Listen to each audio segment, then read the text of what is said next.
Hey everyone, today I'm going to show you how to use the Zapier formatter step to convert content like this with markup into content like this. So you've got nice looking titles and headers and sections. You might be using this for blogs or for something else. I've got a simple example that I've set up here where I have a Zap that triggers when there's a new spreadsheet row added to Google Sheets. So for example, we've got this row to simulate blog articles being written. So you've got the date, the title of the article about skiing in Niseko for Easter, and then sort of the writing assistant and the word count that we're aiming for here. And then this using Chat GPT and Zapier gets created as a prompt. So a conversation with an assistant. When this new spreadsheet row starts things and it gets triggered, we have the content here. Create an informative article, write in Markdown and include subtitles and sections. Add one section with bullet points to break it up. We've got the title coming in, the word count coming in from the Google Sheet. And then we have the writing assistant that we've set up here, like this. This is a permanent one for this Zap setup. And then we have the title. The conversation ID should be the title of the article that we've already added to the Google Sheet. And then that comes in. Now, if we don't have the this text formatter step, when that comes out of Zapier and Chat GPT, it has the Markdown language, a language used to create formatting in an easy way, with a plain text editor.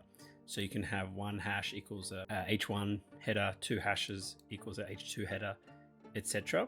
And you can build the structure of a website or other kind of content using just a plain text formatting like this. And what happens when this gets converted from Markdown into HTML is that it will then get the H that you would expect. If we jump over here, we can see the outline here that's being generated by Google Docs because we've got the H1 header here, H2 header here like this.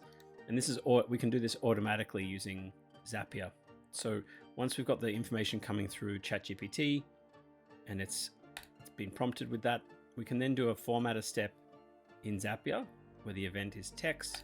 And then we select to transform and convert Markdown to HTML.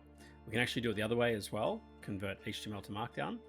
This is a free task inside Zapier, so this doesn't go towards your tier status and your total tasks that you have per month in your account. So this is a very easy and quick and free way to clean up and change the formatting so that the data coming in from the text-based ChatGPT is then going to be formatted into HTML and then added to a new Google Doc like this. We've got the document name coming in from the Google Sheet like this, and then we have the output from the Markdown. And then it ends up into Google Docs, and then it ends up like this. So let me know if this is useful. This is a very quick video just to show you this feature, and let me know if you have any questions or anything else you'd like me to go through. Otherwise, feel free to like the video if this is helpful for you, and look forward to seeing you in the next one. Okay, cheers.